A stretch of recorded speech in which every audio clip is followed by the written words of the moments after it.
Chair. All right, we'll call this special meeting of the City Council called at 5:30 for the purpose of conducting a workshop, and I will turn this over to the City Manager, Christina Turner. Good evening, Mr. Mayor, members of the council, members of the community, and my teammates that are here. Tonight, we kick off a series of housing workshops. So tonight is the one that's called All Things Housing. If we just take a moment and just reflect back over the last few years, I would just say, wow, things have certainly changed in our housing landscape with the new state laws. Our residential development control system no longer applicable, and that has just really changed everything from the work that we do, the work the Planning Commission, of course, the work that the council does, and the work that our developers do in building homes. So we wanted to spend some time with you, the council, as well as the community, kind of working through and talking through the new landscape. And so tonight, we're going to focus on what regulates housing in Morgan Hill. And then we'll talk about what housing types exist in Morgan Hill. So we'll cover inventory, tenure, affordability. And then we also want to talk about the housing projects in the works. This is an item that we've carried forward from the last couple items. And so Jennifer is going to show us the slides that are available, that are updated regularly and put on our web. We'll focus on the housing projects, but included in that presentation are also the commercial and industrial projects.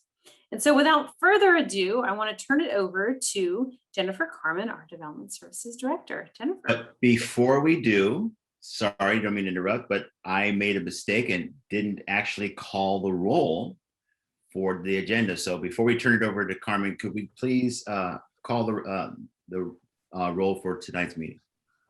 Mayor Constantine? Here. Council members Borgioli? Here. Spring? Here. Martinez Beltran?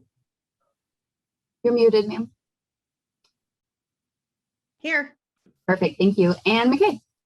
Here. Great, thank you very much. And could you also please declare the posting of tonight's agenda? Tonight's meeting agenda was duly noticed and posted in accordance with Government Code 54954.2. Okay, thank you very much. Sorry about that. Ms. Carmen, you may proceed. Great, thank you. Let me go ahead and share my screen.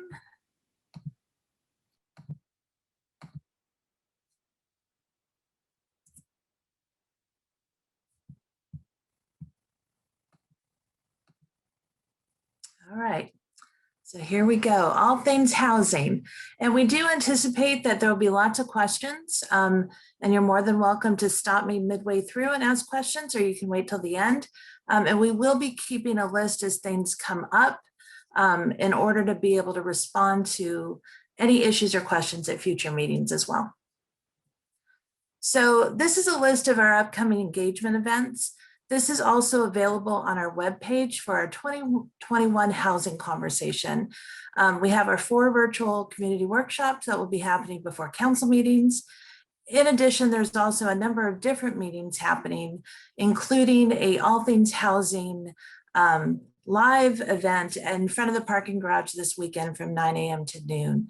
And as you go to the website, we will be listing or providing links for those meetings that have already been held, such as the Affordable Housing 101 that was in Spanish, that was held last night online. So when talking about housing in Morgan Hill, housing in general, land use in general, is regulated by a number of different documents. First off is our general plan.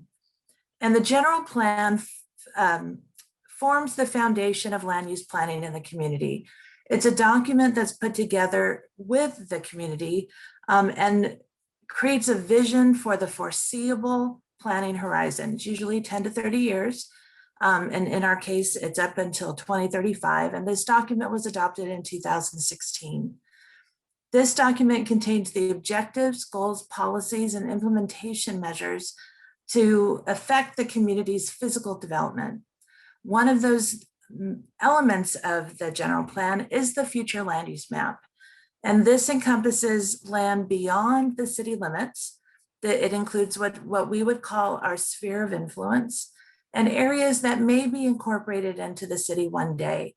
Cities are required to look at those, pre-plan for them, even though we don't necessarily have any control over those lands at this point, but that's why the map is bigger than our normal city limits. The housing element is one piece of our general plan.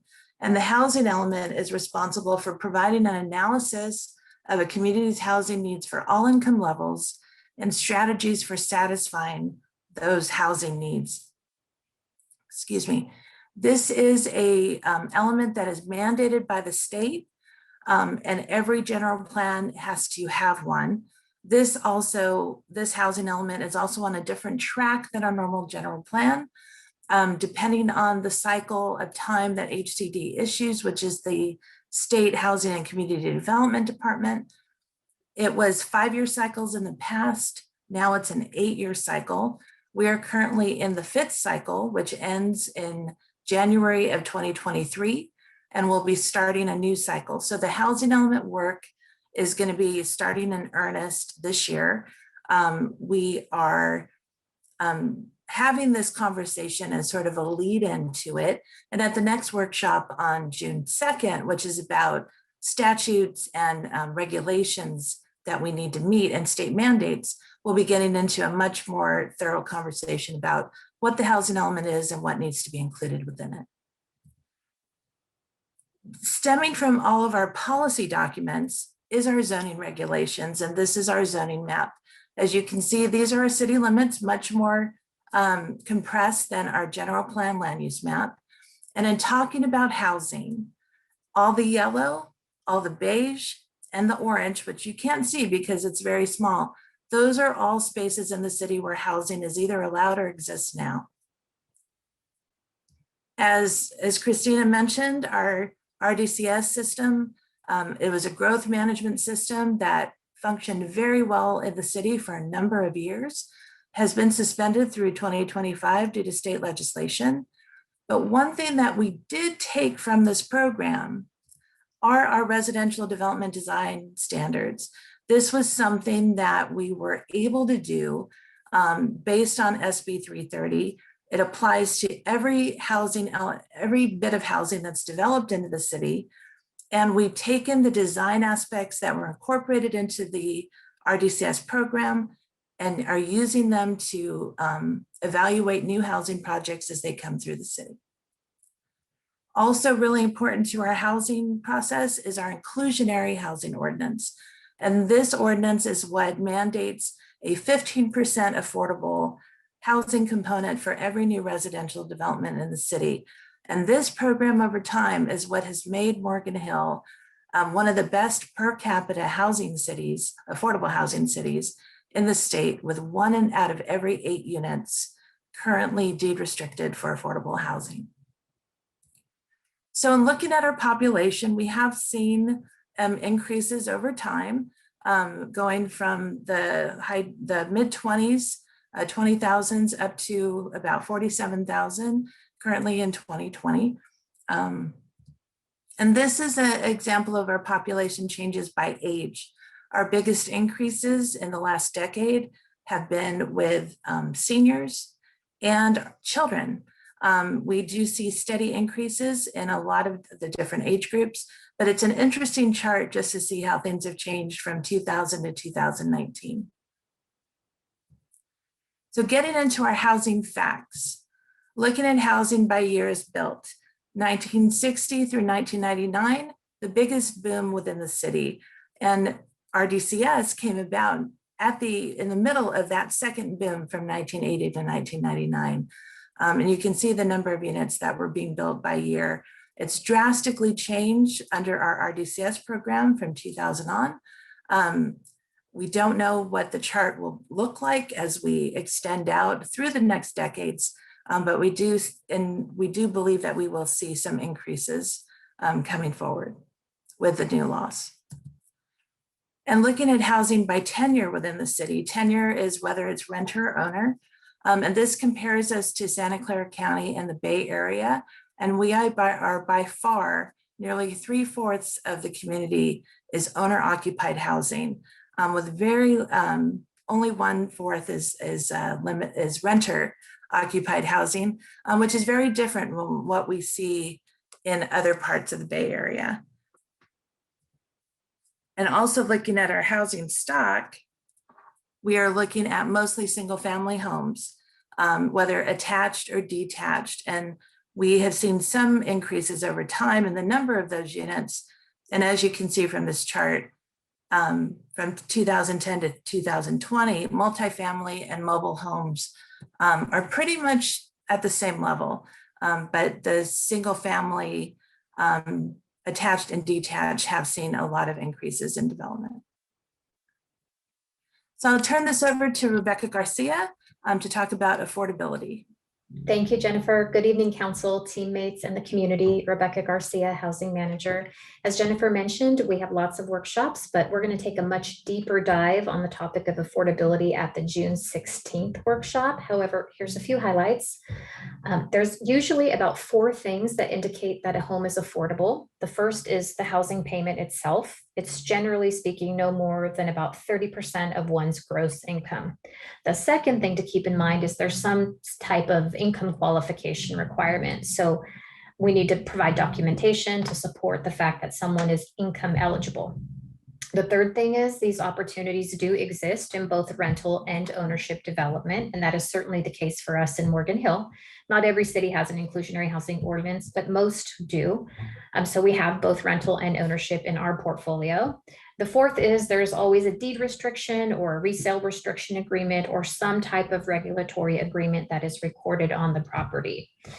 Who's affordability for? It is for most of us in this county, and a significant portion of the workforce in this county can qualify for these homes. Next. The Department of Housing and Urban Development, HUD, annually releases income limits that determine eligibility for various housing and community development funds and programs.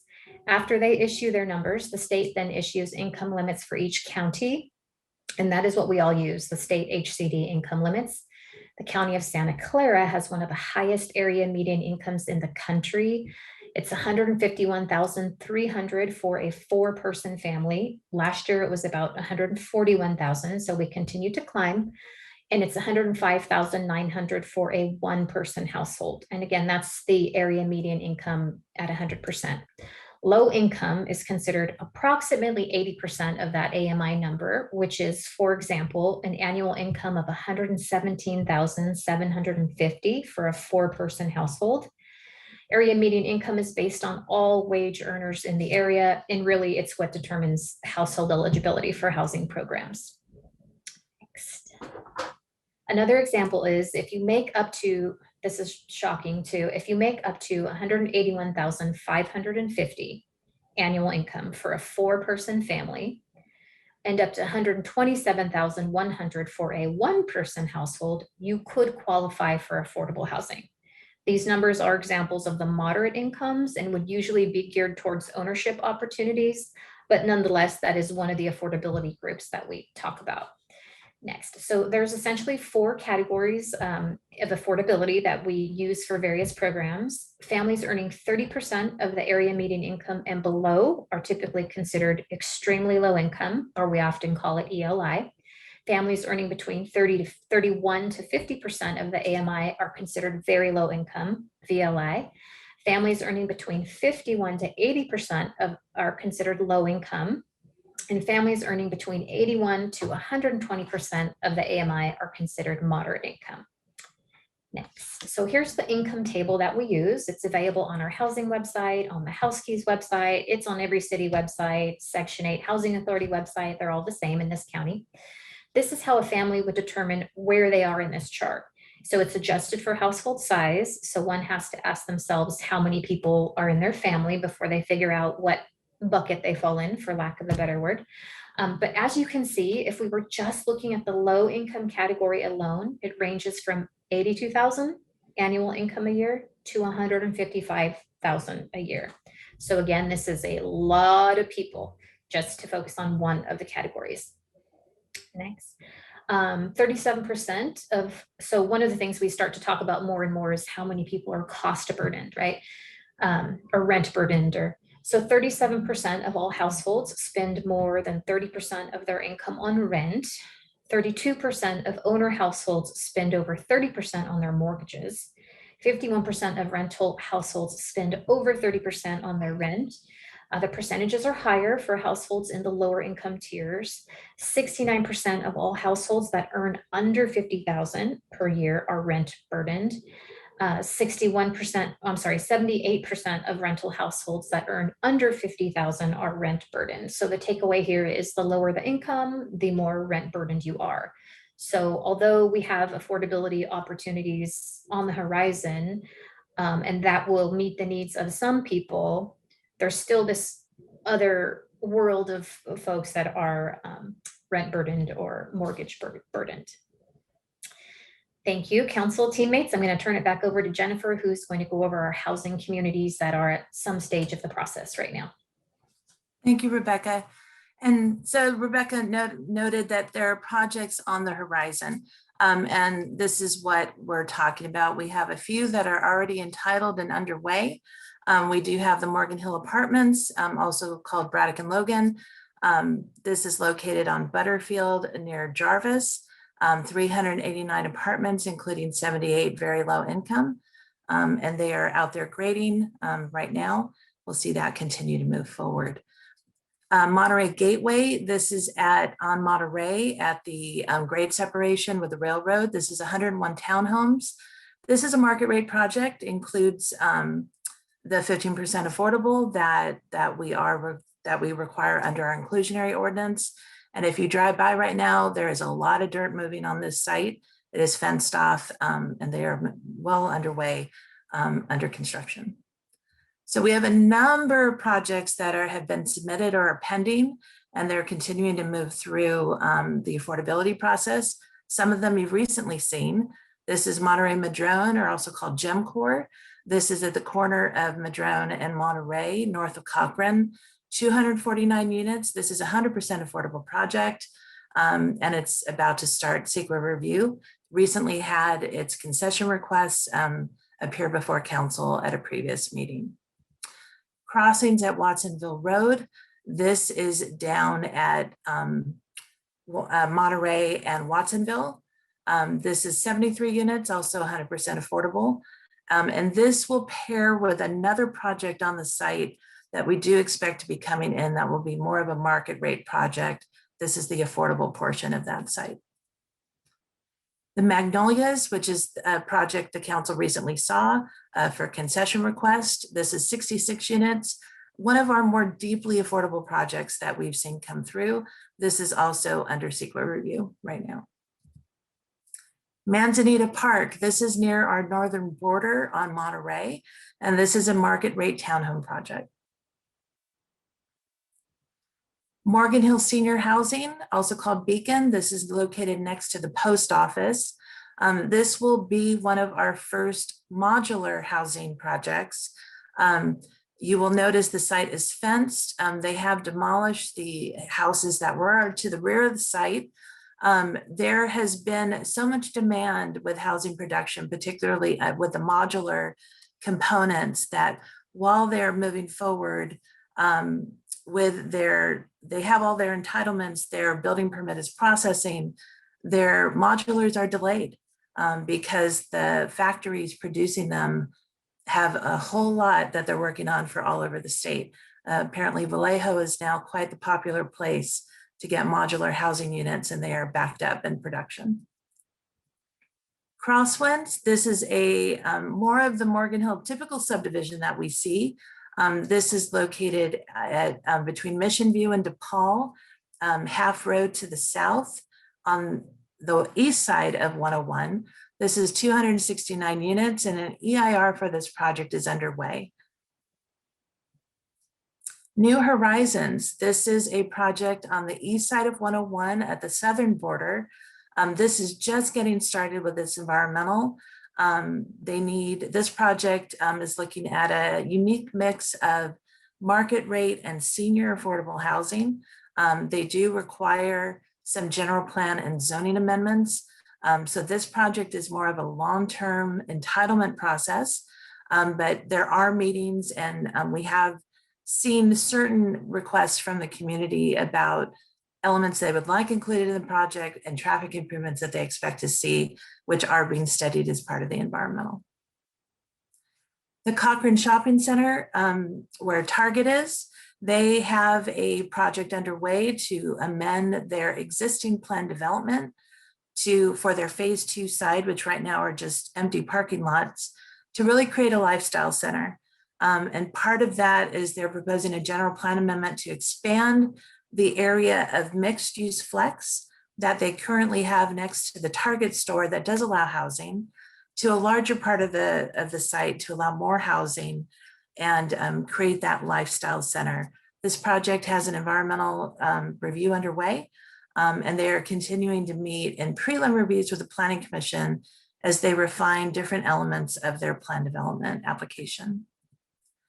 Spring Giancola, 23 units, smaller project, a mix of duets. This also has their CEQA review underway.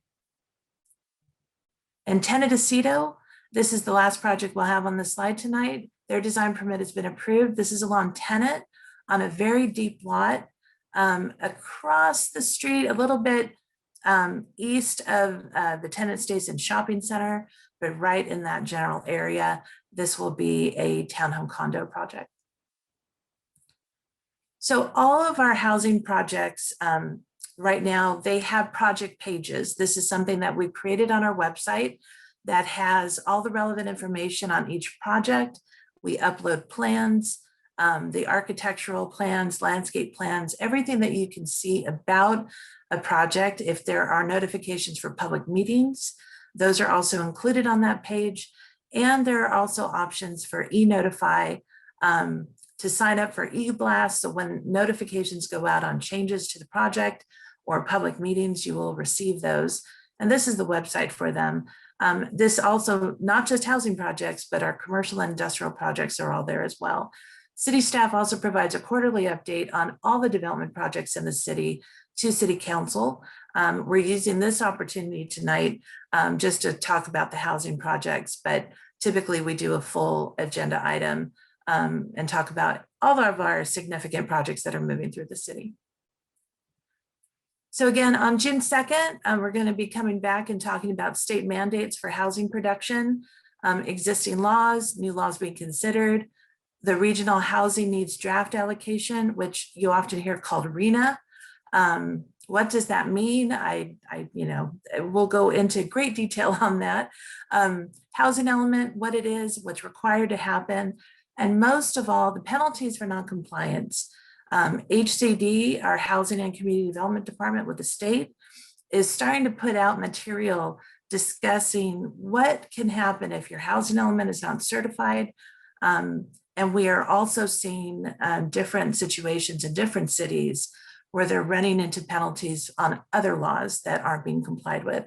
And we'll get into that discussion as well.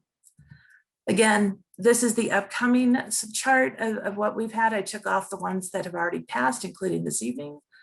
And everything is available on our Morgan Hill Housing Conversation webpage, and the link is below. And we're happy to answer any questions that you may have and walk you through any other information. So thank you. Jennifer, Yes. is this a workshop or This is a workshop. Okay. So Jennifer, I guess question I have is that I saw several projects that I wasn't familiar with. Now these projects, I believe, just need administrative approval due to SB 330, something that we don't get to review anymore. No. Well, some may. It depends on the project. Is there one in particular?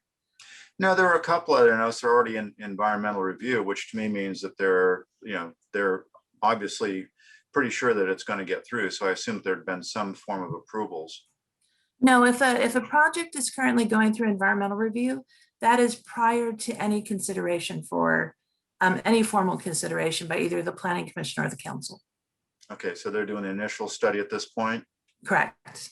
Okay, and then, okay, I guess I'm a little out of sequence in my mind. So they come to you with an IS and an application. So as part of the application, an applicant's required to do an initial environmental assessment, which is really just filling in all the relevant information on their project. Depending on what environmental review is required, we will hire a consultant to do that environmental review as part of their project. And depending on what level of approvals are needed, After that environmental review is complete, it will either go to the Planning Commission and be approved as part of whatever permit they need, or it will come to council and be approved as part of whatever permit is at the council level. In the cases where council is the approving body, Planning Commission will recommend recommendation on not only the permit, but the environmental as well. Okay. So with SB 330 in place, there's a limit of what, 4 or 5 de novo hearings? 5 meetings, and it's not just hearings. Any public meeting the city would sponsor would count. Okay, so then we're very judicious with our meetings. Correct. Now, can something essentially get through the system without us seeing it because it meets all the underlying zoning? It doesn't have a PD overlay, which we have so many of. Are there any projects that can get through the system without us or the Planning Commission seeing it? There are some, and under SB 330, so SB 330 is a processing law. So it essentially takes what's normally referred to as our Permit Streamlining Act, which limits cities from delaying a project out for eventual formal consideration and compresses that schedule and adds the limitation on public meetings. The approval body or the approvals for housing projects in the city relate back to our design permits. And so one project you may have seen on that list is Beacon, or the Morgan Hill Senior Apartments next to the post office. So that is 82 units, and they were operating exactly within our code. And so they needed a design permit, but that was administratively approved. That was not, no formal approvals were required, and they qualified for an exemption under CEQA. So there was no planning commission or city council review required. In the case of the other projects on here that are going through environmental review, those do qualify for as significant projects under our code because they are more than 100 units or they're taller than 40 feet. And those are now required to go to Planning Commission. If they need if they're part of a PD, for example, Cochrane Commons will be coming to council because a PD amendment is an ordinance. If there's other legislative changes such as general plan or a zoning change, those also come to council for approval. Okay, and those environmentals would come with it. So the major projects, which was, originally intended to kind of be more of a applied to our industrial development, really ended up picking up this residential development and kind of gave us and the community a look at what's coming up that we might have otherwise missed. Is that true? Absolutely. When we were contemplating that ordinance that was going to add to our significant projects under our design review section, it was felt that anything that was large, anything that had a large number of units, we wanted it to elevate. I, as director, I have the power to elevate automatically. So in the past, if we believed it would be a concern, we automatically forwarded that to the Planning Commission. But we wanted to really mandate that so applicants, when they walked in the door, understood that they would be going to Planning Commission. And it makes the project more transparent, more public information, and everyone knows what's coming.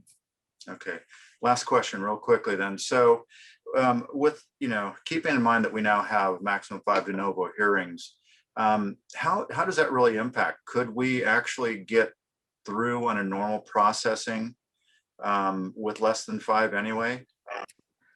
It makes it very difficult as we're planning out the public hearing process.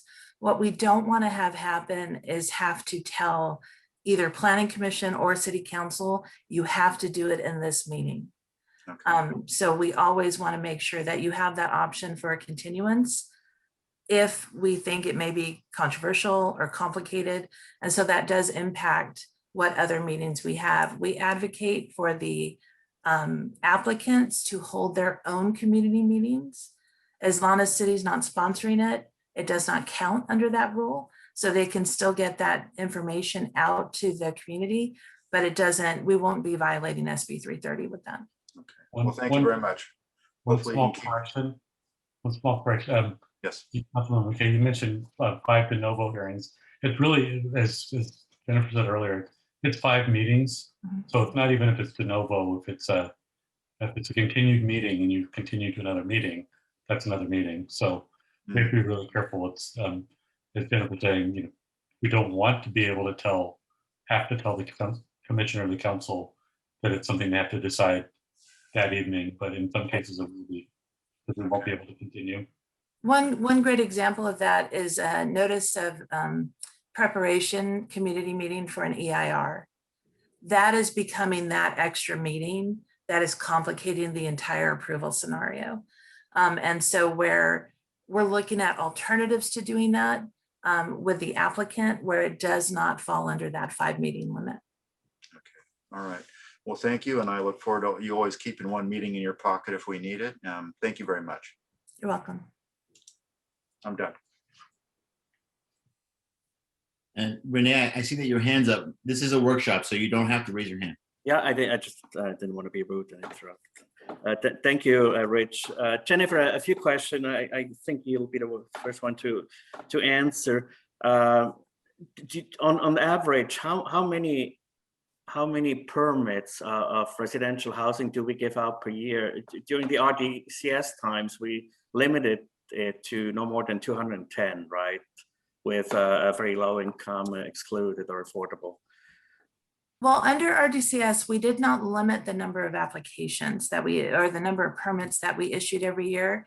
We limited the number of allocations that were assigned. Yes, thank Yeah. you. That's So what I meant. there were times, and I know that this was a topic of concern for the council, that with the recession and the delay in development, that there were years when there were 700 units being built when we only issued 215 allocations. And so that time delay with construction was something that we never could really get our arms around, just because of how long construction can take.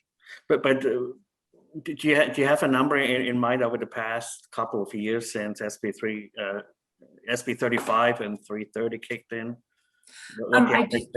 I don't have that information tonight, but we certainly can bring that forward at the next workshop. Yeah, I'd like to see how that compares to the numbers we might have had with RDCS in place. Jennifer, sorry, Councilmember, good evening, Edith Ramirez here. I think, Jennifer, correct me if I'm wrong, but I think that after SB 330 and as we were shifting, we didn't see hardly any applications come in. There was a little bit of a delay from the development community as they themselves trying to put their arms around the new process. And I think that is, and it's only been a couple of years, right? Correct. We have issued very limited numbers of permits under those 2 laws, and nothing under SB 35, only SB 330. We received a number of applications. We have a lot of permits processing, but we'll have a full breakdown of all those numbers at the next workshop. Yeah, I'd like to understand, and you know, maybe it's just a gut feeling, but when I drive around, whether it's in the northwest area of the town or along Monterey, and then some of those bigger projects that you show, I see a lot of areas being built. Now, I don't know what that translates yet into numbers per year, but I'd like to see those numbers. A topic we haven't talked about in a while because of the COVID-19 impacts, but it's really what we wanted to do along the Monterey corridor. And we kind of said, well, because we don't have funding anymore to put those block plans in place and work those out. What I see happening since then is just that all those projects came in and had to be approved, including in sections of where we said, well, that's an intersection, right? Where we wanted to actually have retail or some sort of business. And all that is gone. None of those so-called mixed use or mixed use flex project actually has brought in any businesses. It's all residential only. And that was my concern with that whole zoning, right, from day one, that we'll end up with just having housing and not that mixed use that we, or some of us were hoping we might get in those areas. So where are we now in that process to maybe bring that back again now with the American Rescue Plan Act, so that there's more funding coming back again in our way, where I think we haven't had a discussion, but where I think maybe you have thought about using some of that money to work on those block plans again. That would definitely be something that I can talk with Edith and Christina about, whether or not we do have that ability. There was, with SB 330 and some of the new housing legislation, I think we're limited in forcing the mixed use. And I don't know if Don wanted to speak to any of that.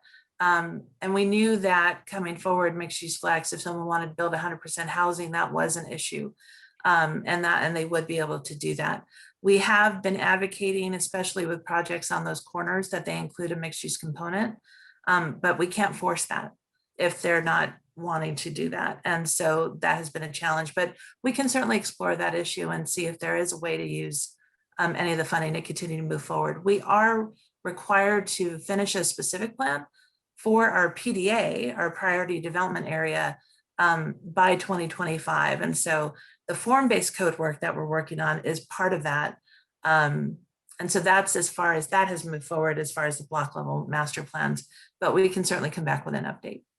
So did you see any means, and I'm sorry Edith if I interrupted you, let me finish my thought process. Did you see any means of protecting those intersections? And you might remember we had meetings, workshops or so a couple of years back that was so important to many of us.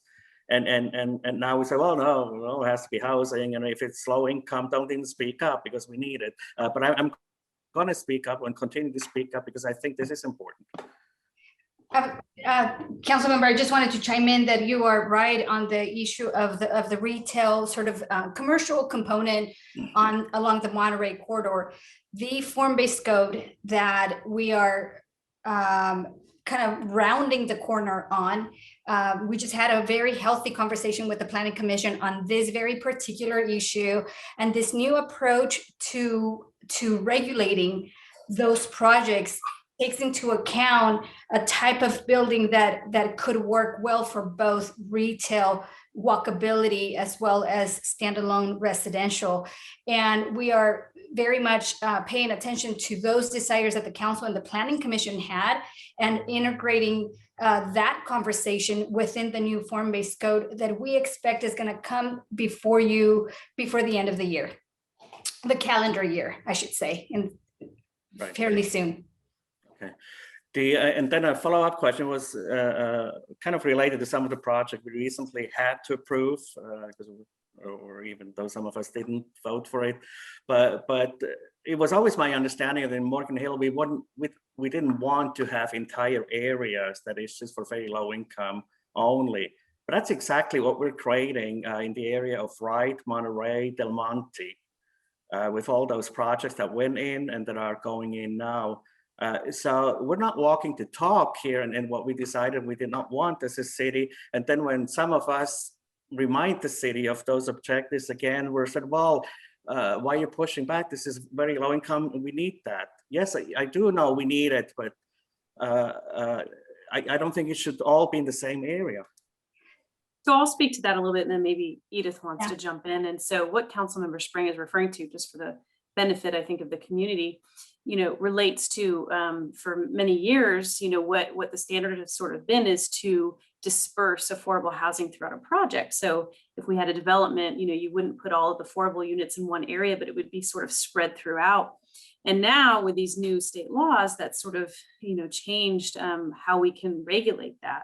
And so, I think what Councilmember Spring has seen is, certain developments, popping up in certain areas that had vacant land. Edith or Jennifer, anything to add to that?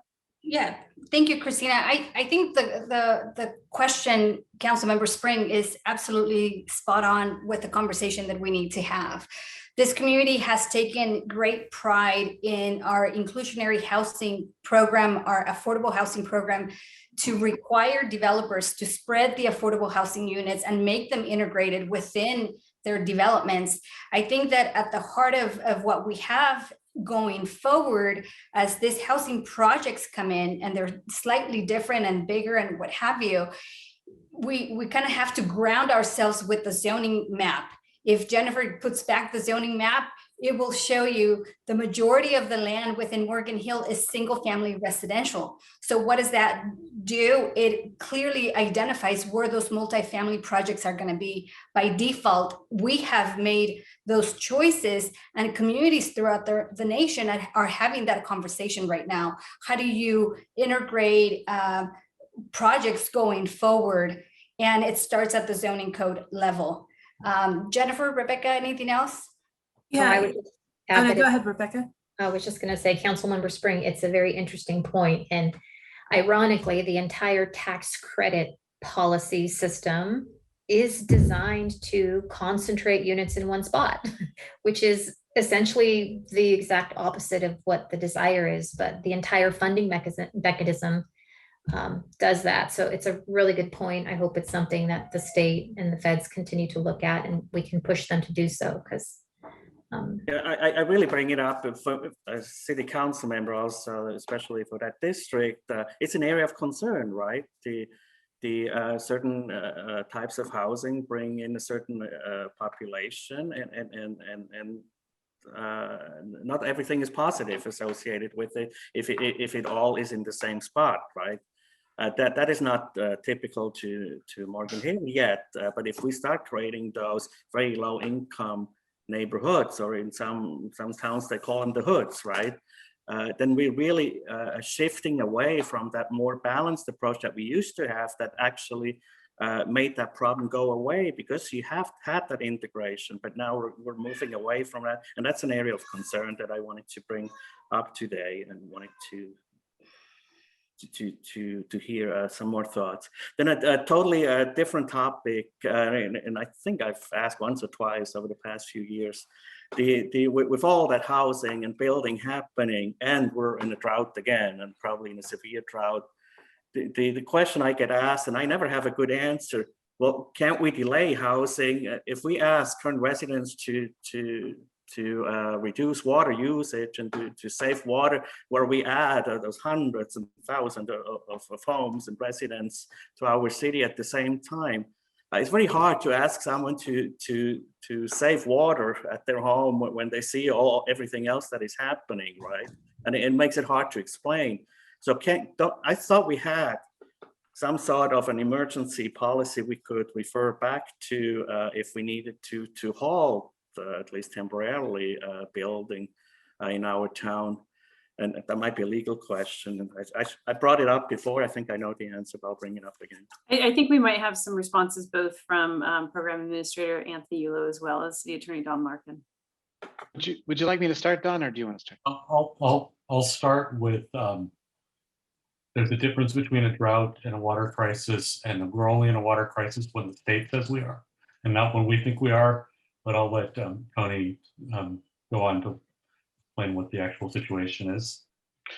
Certainly. So to address your direct question, Mr. Spring, about a prohibition on growth during certain circumstances, that's a severe water supply shortage that I'm pleased to say we have never had during my career with the city. It's only at the very advanced stages of a declared water supply shortage that we would suspend the issuance of building permits. Currently, we're not at any supply shortage, even with the existing drought, due to the banking efforts that have been in the groundwater. But on top of that, I think it's also worth noting that we are still using less water on average now than we were 20 years ago. So growth does not necessarily correlate with enhanced water use. And council member, our very last workshop, we're going to dedicate time to talk about infrastructure and long-term sustainability. Yeah, and then the last one, I don't know if we'll talk about it, but it's related to housing.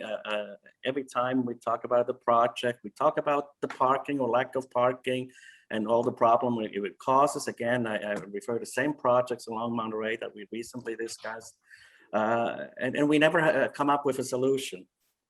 So this does not satisfy me, and I'm really looking at staff to when are we going to have those discussions? When can the couple projects that we recently approved? I urge you go during the evening hours and night hours along Monterey in those areas. There is no parking anywhere right now. I have no clue where those people are going to park. And that's going to cause a problem. Either they'll have to cross Monterey in the middle of the night with no crosswalks there. That again impacts pedestrian safety in those areas, or they're going to fight with each other over parking. I don't know what's going to happen. So what is the city's answer? Because we never really have a chance when we talk about the projects to hash that one out.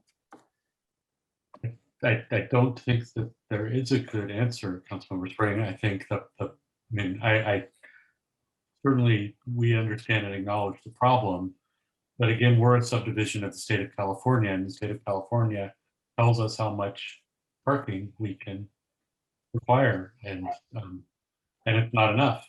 But there's not a lot we can do about it. We have to follow state law just like everyone else.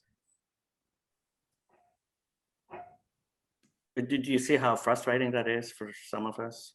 It's frustrating for all of us, but that's the reality that we live in. Okay. Yeah, just to also to add to that, I mean, we are going to come back and talk about parking, not citywide, but on specific areas, like for instance, in our downtown, as well as one of our follow-up items is to look at parking around the community cultural center once the development over there gets going. Jennifer, Edith, anything else to mention on parking? No, as we have conversations internally, we're trying to look at creative solutions. Unfortunately, solving the problem right now involves money and purchasing property. I mean, that's the quickest and easiest way to fix the issue. And that's something we're going to have to strategize and figure out over the long term. And I just don't know if that's really possible right now, but we are continuing to look at, and I keep referring to it as a parking bleed, because it bleeds out of these projects into the areas, and we have to figure out what we could do to try and help mitigate that.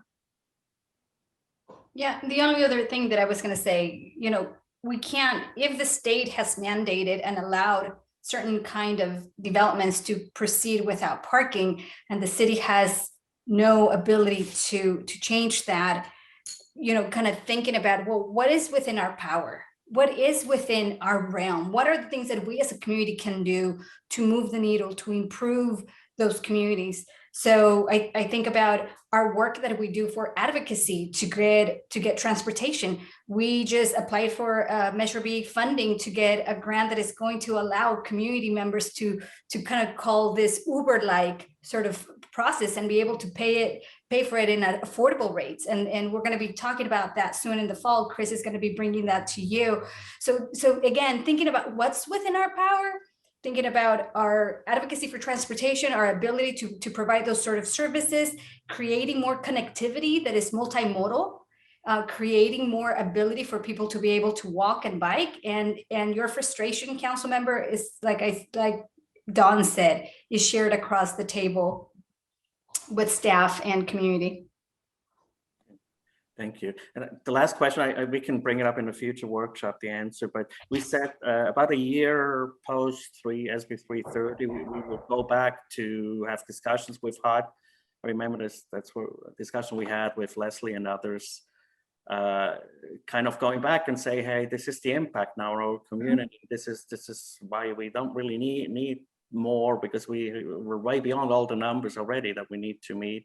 Have we had any of those talks? Or are we going to talk about that more in one of the upcoming workshops? That's my last question. Well, I think, the state mandate conversation and talking about those issues, I think is where we'll be able to touch on that.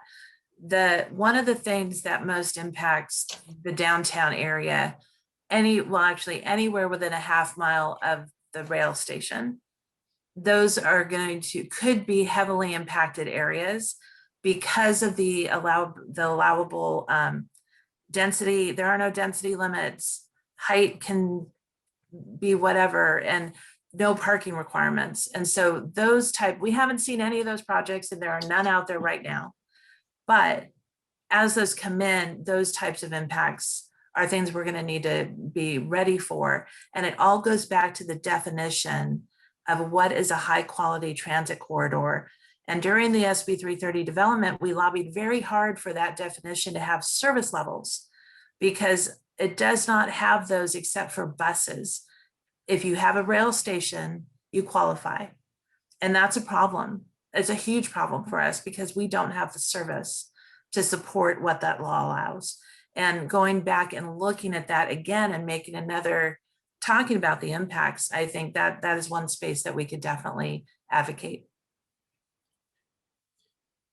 So if I can chime in, Council Member Spring asked some what I call excellent questions, and he asked Edith, or Edith responded to the parking problem or no parking issue, that we have, and Edith indicated, well, we have to abide by what's in our realm of control because the state mandates X. We should be able to have more local control. This is a real big issue.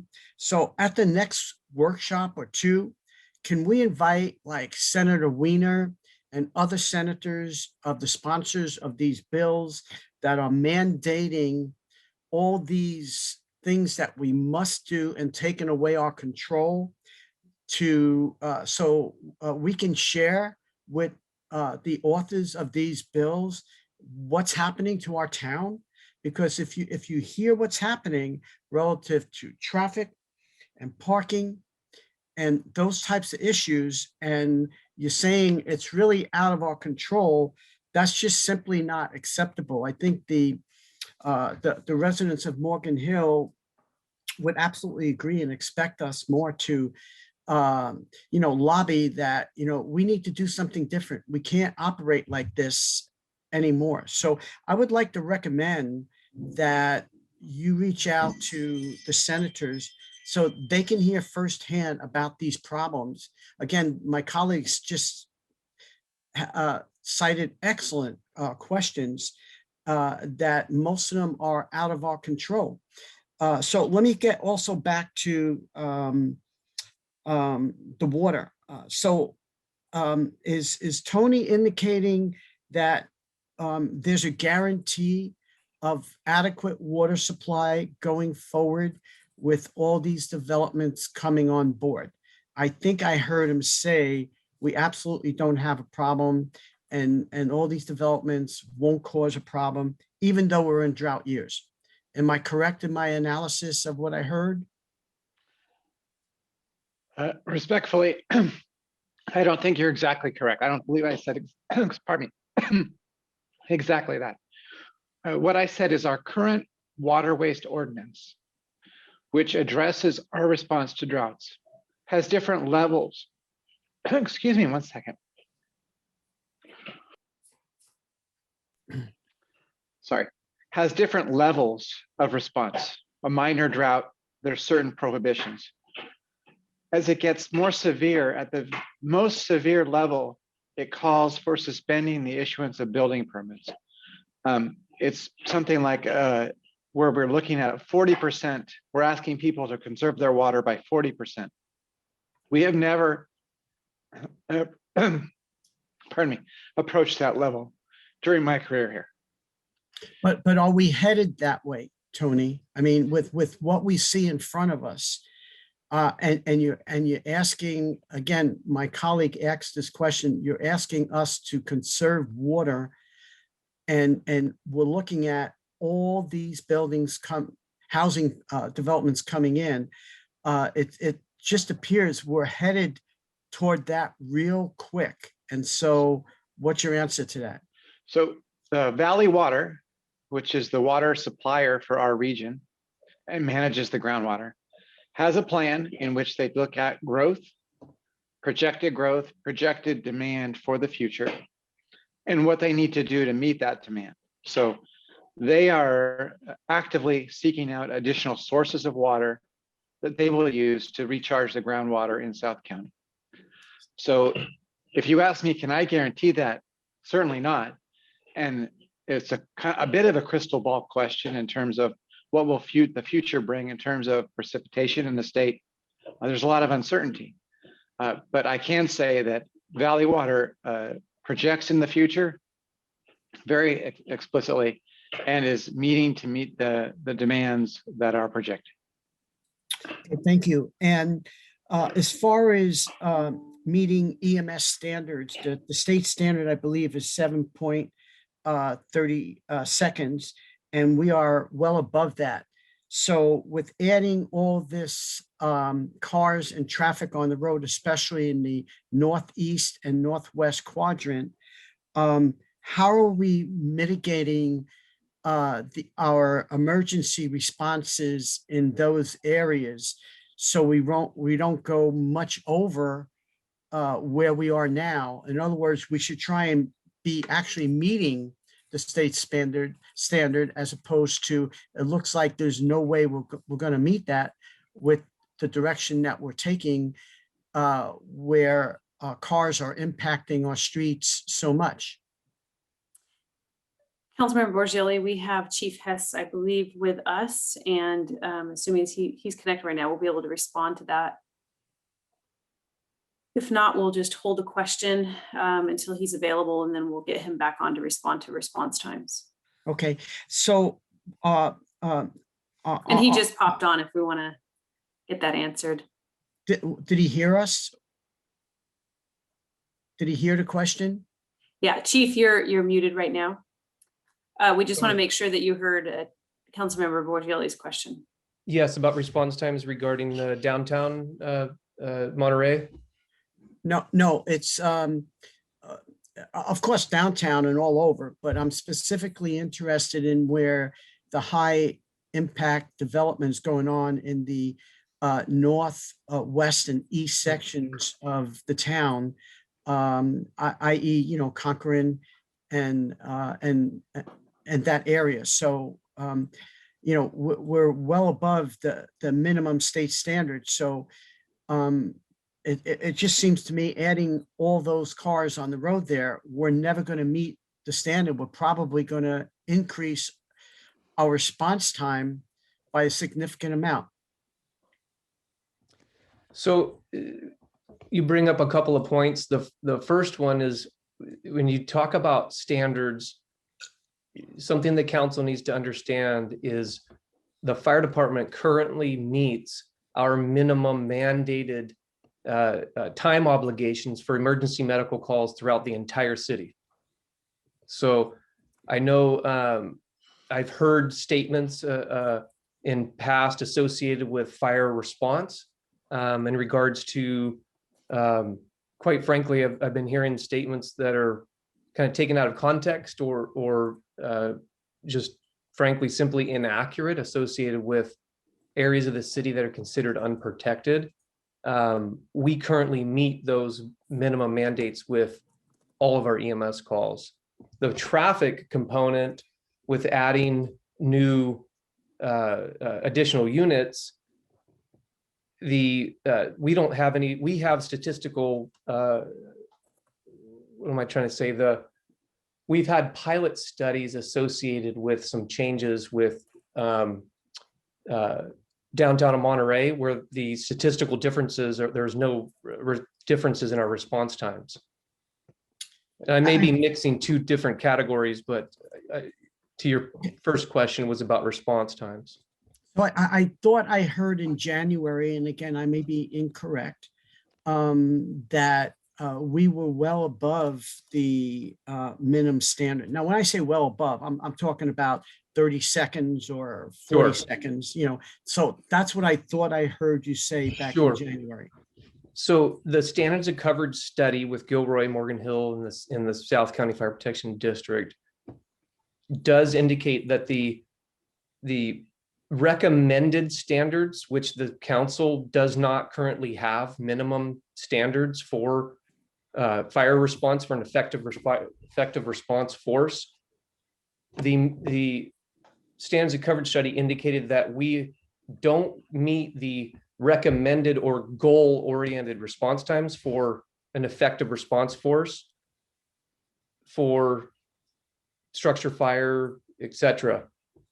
The only response that we are mandated right now is our emergency medical service calls, which the majority of the calls in the city are EMS related calls. We meet that. Now, I was sitting in your shoes, I'd be asking about the times as well with the effective response force. Addressing that with the advanced life support 2-person squad unit, which we're going to be putting in place at El Toro, is certainly going to help with those timeframes of single engine and multi-engine responses throughout the entire city. Okay, thank you, Chief Hess. I appreciate it. And so just rounding back on inviting our legislative people, I would just highly recommend that. Thank you, staff. I appreciate it.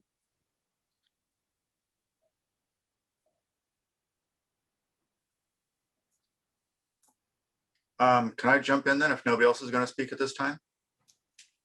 Okay, so I guess what I would say is, I'm going to lower my hand here, is I'm definitely hearing my fellow council members very clearly. I'm hearing their concern, but also, so I'd like to see if we could get some real clarity on some items. One of the things that, I think embedded in some of the conversations are bits and pieces, answers in bits and pieces to some of the discussions we're having right now. But so I'd like to consolidate them and get them really clear, because I think, fellow council member Spring wants to know what we can do about clustering of affordable homes. And I think that's one of the things that we worked so hard to make sure that we did, was to make sure that we dispersed our affordable housing. So most people have no idea how much affordable housing we have. We've done such a good job. The state took that away from us. And I think what we need to do is, I personally feel that what we need to do is make it very clear what we can do. Okay, and from what I understand, there's very little we can do. But if you can put a chart together and say under the chart, say affordable housing clustering, and then under it options, put 1 something, 2 something, but something that helps clearly define what we can do. Because from what I'm hearing, we don't have any control and we don't have any options. But if there are options, I would like to know what they are, and I would like to work on them, just like my fellow council member Spring. And the same thing is true with traffic. What can we really do about traffic? Okay, the state is taking all of these things out of our hands. They're taking it off the table of control for us. And we hate it, we fight it, we work so hard to do just the opposite of what the state is doing. And this is what's, I think, really killing us all. And quite frankly, it's making us as a city leadership, we're looking bad because our community doesn't understand why we're doing these things. They think we're rolling over, when actually, as the city attorney said, we're part of the state. We have to do what they say. So if we could add some real simple clarity to some of these things, parking. Can we do anything about parking? Well, I hear maybe we buy some land and build a parking lot.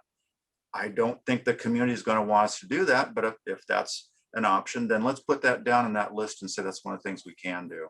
I would really like to introduce some real clarity about all the items that we have no control over anymore, because I agree with my fellow council members. I don't like it, but what can we do? I also want to add, for fellow council member Borgioli, a couple of us sit on policy committees with League of California Cities, which really brings that consolidated voice of us cities, and we're not happy right now. And I can tell you that we are constantly bringing all these local controls issues forward in letters. This city issues letters. I have had conversations with with Assembly Member Rivas and Senator Laird, and I've had them recently, and they know exactly how I feel. A matter of fact, they were on not a town hall, but I think a Leadership Morgan Hill discussion. And we expressed how we felt very clearly. And so as a member of the policy committee at the League of California Cities, what I'm trying to tell them right now, what I'm trying to introduce into the conversation at that state level is, a lot of legislation came down out of the state, which I believe was knee-jerk. Okay, now we've had experience. So, and like my fellow council members are saying, let's go back and fix it. So it's not just turn back all the legislation, because they're not going to. I can tell you right now, we've had those conversations. They just don't care. But how about if we fix the legislation they have to make it a little bit more friendly? Let's talk to HCD. Let's do those things. So that's where my focus is right now, is trying to go back and start to dial back based on experience what we should and should not be doing, knowing that they're not going to let go of these bills. They just aren't. So let's make them the best bills we can. I'm sorry, I got on my soapbox because that is what I'm fighting so hard for at the state level. And I think we need to all join in that conversation. I hate to say this, we're not going to tell them not to do it. They're going to do it. We're small fries in this huge, sea. And I just want to express that. So thank you very much. So I'll tackle the first part of your question, which was getting clarity on the clustering. And I think we're conflating two different things.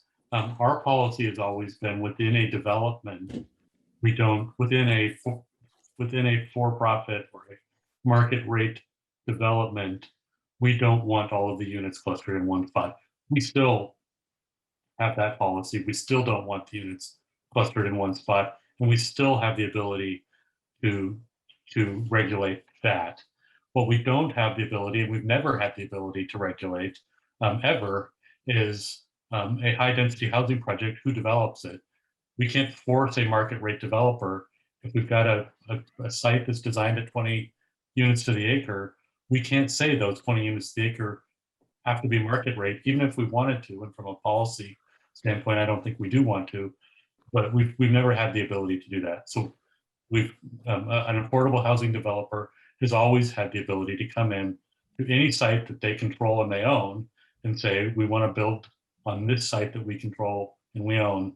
And the only way we prevent high density housing from being clustered is through our zoning process.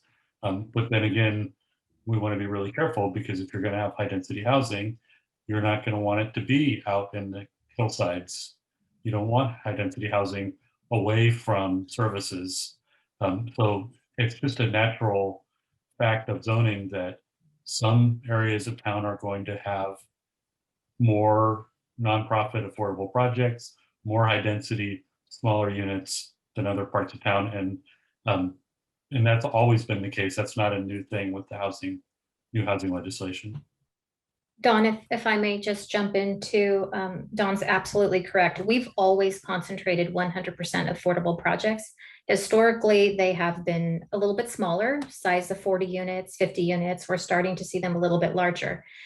But from my personal perspective, one of the things that we could do and be incredibly proud of ourselves for being one of the very few cities who's figured out how to do it, but to think about how we talk about and think about affordability. I mean, in the past, when our AMI wasn't necessarily as high, sure, maybe concentration was a little bit more of a thing. But today, what we're saying when we say we're concerned about concentration of low-income units, the equivalent of that statement as just a fact is saying we're concerned about putting everybody who makes $82,000 a year in one spot. Why? Why are we concerned about putting everybody who makes $50,000 in one spot? I mean, most of those projects will have people who range from 30,000 to 80,000, but to be clear, from my perspective, we could think about thinking about this differently, because this is our workforce. So that's one thing. And then, we've in regards to advocating for legislation, we've come before the council 11 times over the past 2 years with Ms. Little, who was very aggressively advocating for local control. I mean, we have absolutely been doing that. It hasn't yielded any fruit because the need is so great. And I know you know that there's 9,000 homeless people in this county. And I mean, this is just a really tricky balancing act, so. I just wanted two quick things. One, in response to, getting the word out there, getting the information out there about these new housing laws and how they impact us. That is part of, why we want to embark on this series. And that's just one way, these meetings, one way in which we can get the information across and engage with the community on it. And then the other, the item that I wanted to mention was also in response to the comment about the parking. I just want to be clear, Jennifer mentioned, that, as far as parking goes, there aren't solutions to that really. I mean, building a parking structure isn't something that we could economically afford, right? I mean, developers are going to build them. They're very, very expensive, and we will never have the sort of resources that it would take to build parking structures throughout our city. It's just not economically feasible. So I just wanted to make sure that we weren't setting any sort of expectations about parking across our community. Good point. Can I jump in, Mayor? Is that fine? Okay, great. So I wanted to go back and talk a little bit about Monterey Corridor, and we've been approaching Monterey Corridor with a zone with form-based code and based zoning. And I'd like for us to look at specific plan again. I know that we kind of came apart. We all kind of agreed that that was the best way to go. We did downtown with the specific plan. Often you do go in with the specific plan so that you really can plan for communities. And Monterey Corridor is one of those that warrants it. And I'm going to continue to bring this up because we're going to regret it if we don't. If we don't give it the importance that it has, that runs all the way from north to south through our community. So now is the time for us to look at, with monies that are coming through, a specific plan and how we get this right. And so I would just, I just want to make sure that we keep that in the forefront. I think that that's the way, one of the ways that we can try to plan for our housing and where it goes and mixed use and what we want to look for when we're creating, because essentially we're going to be creating new pockets in Morgan Hill. If you can imagine, it's going to be a whole new areas that will develop throughout Monterey. And so when we talk about the efforts to distribute them, to distribute affordable housing units, I still do feel that way. I think that we need to also think about how we're going to grow as a city and where we're going to grow. We're not going to continue to be a city with one bus, the 68, that's going to go up and down Monterey. There's no way. I'm not going to allow that to happen. I'm going to be out there, and making sure that we get across town transportation, that as we grow and we're forced to absorb this housing, that we have transportation that matches that demand, because this is just, it's incredible.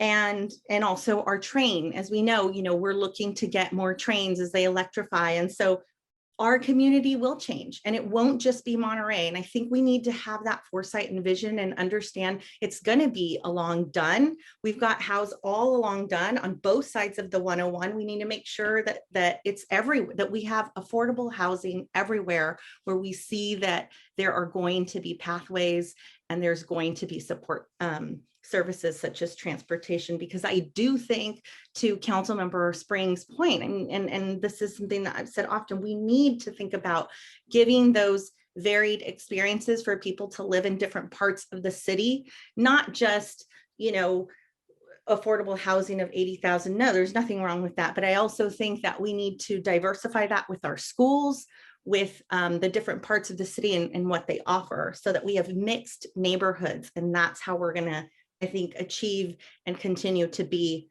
the leader that we are. I also want to concur with Councilmember McKay. I too serve on the policy groups with the League for Housing Economic Development, as well as for transportation, and talking about, how we can do that. And I do believe it is lobbying for that. And maybe when we're looking at affordable housing, we've got to start tweaking. We know it's here.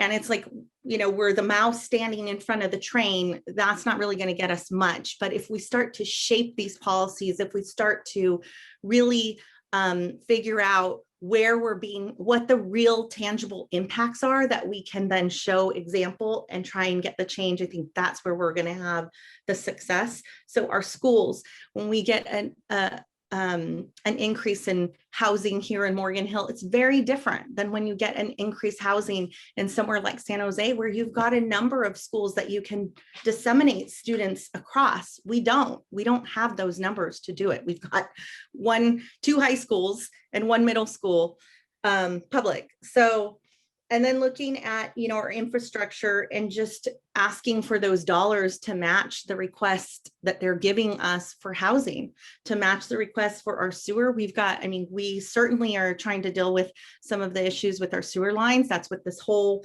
looking at the sewer lateral was about last meeting. in our water system, the wear on our roads. So, you know, maybe we're using the same roads, but now we're having more wear on them. And then even something that came to mind as Rebecca was speaking about, when we have an affordable housing unit built and we only have, they're not going to build a structure. We can't build a structure, but maybe part of that legislation is, you know, we're requiring, if you're building that, you need to either build electric chargers or you build parking. So there's some flexibility and there's some options in there, but let's get something for the structures that are coming in here. And I think, you know, we're at the end of the wire, but thank you. Those are some of the comments I wanted to share. Okay, at this time, I'm going to go ahead and open it up for public comment. And looking at members of the public, I see Lisa Crispin.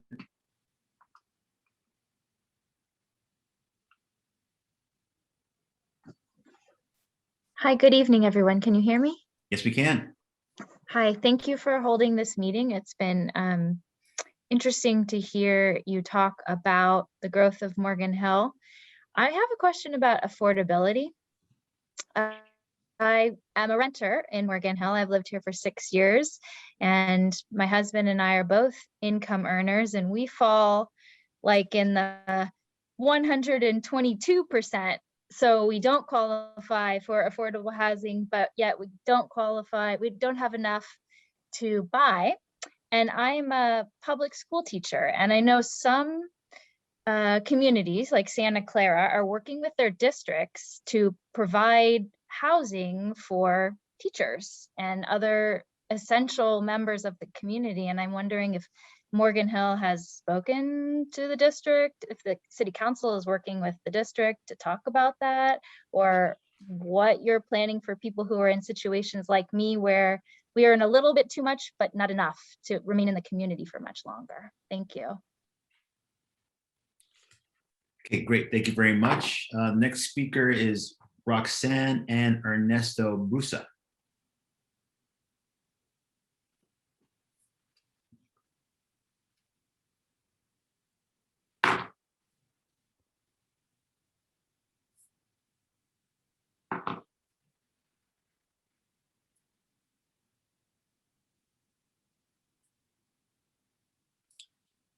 And it appears we're having difficulty unmuting them.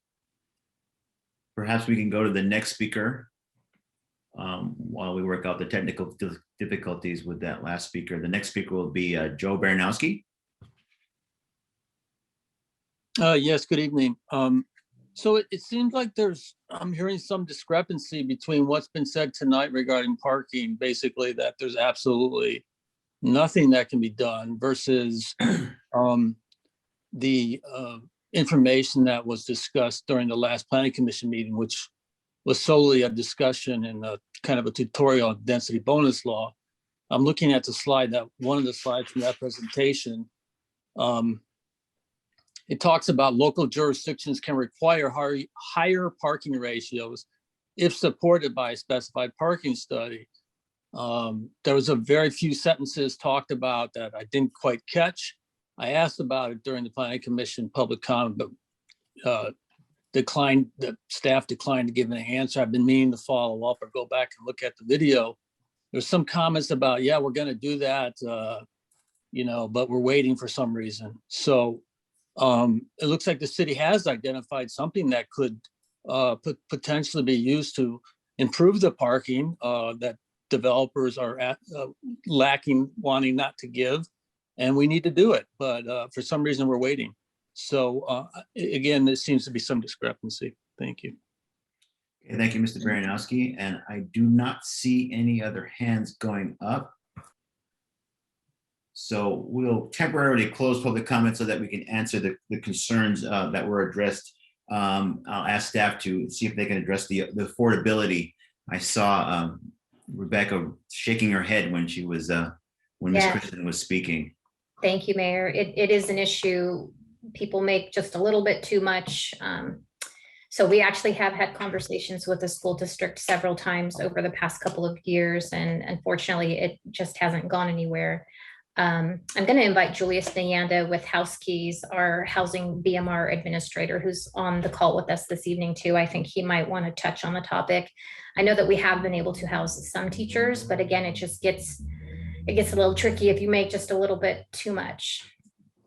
So Julius, I believe you may be unmuted, I hope. Yeah, sure. Can you hear me? Yes. So one of the things that is an option that some cities are doing is workforce housing for the percentage of folks that make between 120 and 150% of the income limit.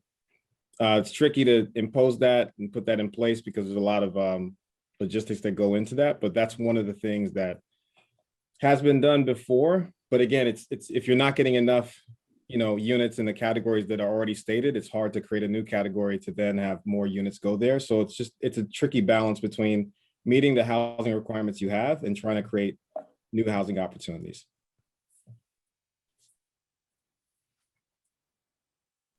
All right, great. Thank you, Julius, for that. And there was another question regarding parking and whether or not we could get higher ratios if there was a parking study accompanied with that. Is anyone on staff wishing to address that question? We can be prepared to talk about it in detail at the next workshop on state mandates, but the density bonus law only allows parking studies in certain instances. And for example, the Magnolias project wouldn't have been able to be regulated with that parking study. So that's something that we'll talk about in more detail. I'm not prepared to be a very long discussion. Okay. We'll get that in the next one. Thank you very much, Ms. Carmen. Okay.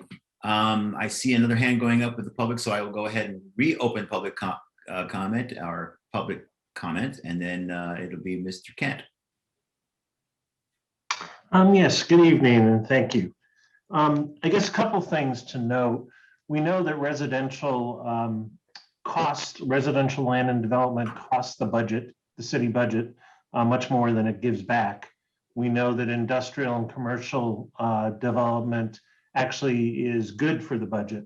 So I guess the one thing I would definitely encourage staff and city council, et cetera, is to make sure we preserve all our industrial lands, make sure we preserve our commercial lands, and do not convert that to any kind of residential. Let's just make sure we put our arms around that, because I think that can help us with our budget in the long term. The other issue is parking. I know that's a big issue. I work for Paramount Corporation, and right across the corner is where one of those big developments is going to go in, and there will not be enough parking for the people that are going to live there. So that is another issue that I think needs to be discussed long and hard. And there's probably no really good solutions. And that's it. Thank you very much. Great. Thank you very much. All right, I'll go ahead and close the public comment. And before I turn it back over to Ms. Turner, I'll just make a few comments. First of all, really appreciate staff's work on this. This is something that is an ongoing, moving target, so to speak. The issues that are coming before us are issues that we've been trying to address long before they hit us. Remember, the current members of the council, not everyone that's on the council now will remember when we were first going through the discussions with SB 330 with the author of that, how many hours staff actually took to work with the author, traveling up to Sacramento to get amendments that were later just thrown away by the governor when he vetoed all of them. So I want the members of the public to understand that our teammates advocate on your behalf all the time. And just because you don't see them or hear about what they do doesn't mean that they're not advocating all the time. And that's something that I just want to make sure that is very clear.